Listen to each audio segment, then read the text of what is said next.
I'm Jenny Lu. We're going to learn Yang Style Tai Chi 24 short form step by step. So in this video, we're going to learn the first two sequences of the form in mirror image of each other, and then make sure to catch the next video where I'm going to be in back view. So I know these pens are not conventional for Tai Chi, but it's easier for you to see my leg alignment, especially my knee alignments like this. Okay, so if you're not in my in-person Tai Chi class, but you would like to learn with us over the upcoming months, please subscribe to the channel, click the bell next to it. That way you get notified then next week when I come out with new videos for this form. Let's get started.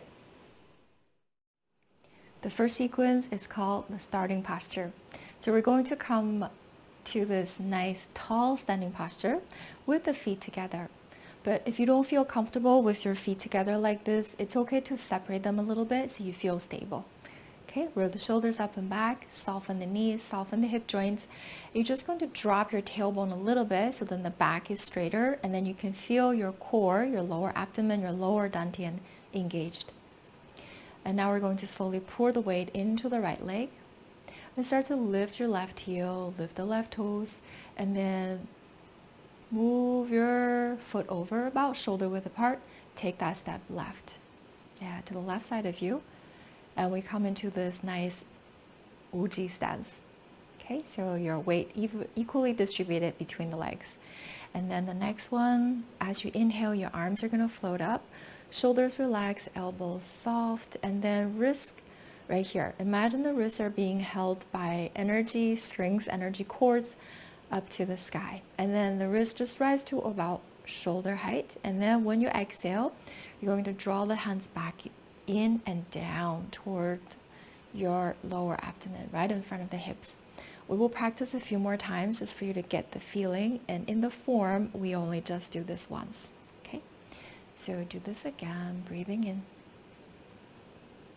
breathing out. You sink your hips. We practice, you keep going, facing forward. I'm going to give you my profile view, so back straight, arms float up on an inhale, relaxed. When you exhale, palms coming closer in, breathing in,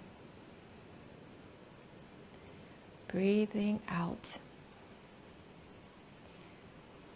And one more inhale, exhale. You bend your knees to the levels that you feel comfortable, but you feel that you're engaging your leg muscle. Okay, and yeah, you can relax. The second sequence of this form is called parting the wild horse's mane. So we actually take 3 steps for this single sequence. But I'm going to give you 2 options to go from the first one we just learned, the starting posture, to the second one. The transition is quite important to make sure your knees are correctly aligned. Okay, so we finish right here for the first one, and also make sure you have enough room to the left side of you to practice. So in Wuji stance, this is where we ended up with the first one. So traditionally, we just shift the weight to the right leg, hold the ball on the right side. You're going to pull that right foot in, so toes down, and we're sitting pretty much just on that right leg. So here, the next step, we're going to take, actually our pelvis is going to turn a little bit more, and then look over to your left side, lower yourself a little bit, so left heel down. As you start to shift your weight over, and you want to make sure you pivot on the back ball of your foot. Very important in 24. Okay, so you come into bow stance in your leg, so bow and arrow stance. The back leg is straight, but you do not lock the knee joint. The front hand, fingers pointing to where the knees are pointing, and then you are stable. Right hand is right here by your right pelvis. Okay, so if that didn't feel good enough because you probably felt like, well, when I took this turn, right, when you went from here, turned, and this way. So if your pelvis or your hip joints is not, if they're not flexible enough, you might feel your knees, like especially this back knee, there's some pressure. So we're gonna have a kinder option for this knee. Okay, we're going to give ourselves a head start. So from here, we ended up here with the first one. And then what we're going to do, we're going to slowly pour the weight into the left leg, just a little, so you can do this. Okay, so you're going to pivot. Remember the back foot, you pivot on the ball of the foot. So just pivot a little bit. So this foot is ready. So that's a head start.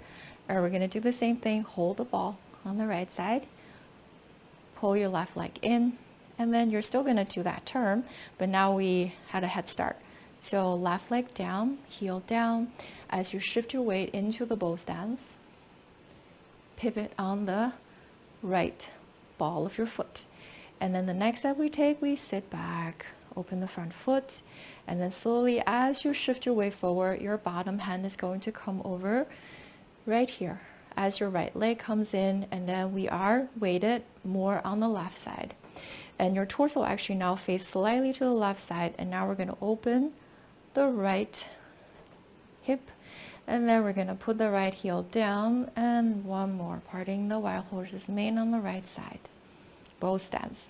Okay, and one more. Shift your weight back, open the front foot, start to now shift your weight to the front, hold the ball on the right side, and we take one more step, and we're just traveling to the left side. And this is the third, parting the white horse's mane. Okay, slowly you can take the back foot forward and sink energy into your lower dantian. So hopefully that was helpful, and make sure you watch the next video where I'm going to be in back view to show you the first and the second sequences together, and that way you can practice more at home. Okay, so I hope you enjoyed learning like this with us. Make sure you subscribe, and I'll see you in the next video.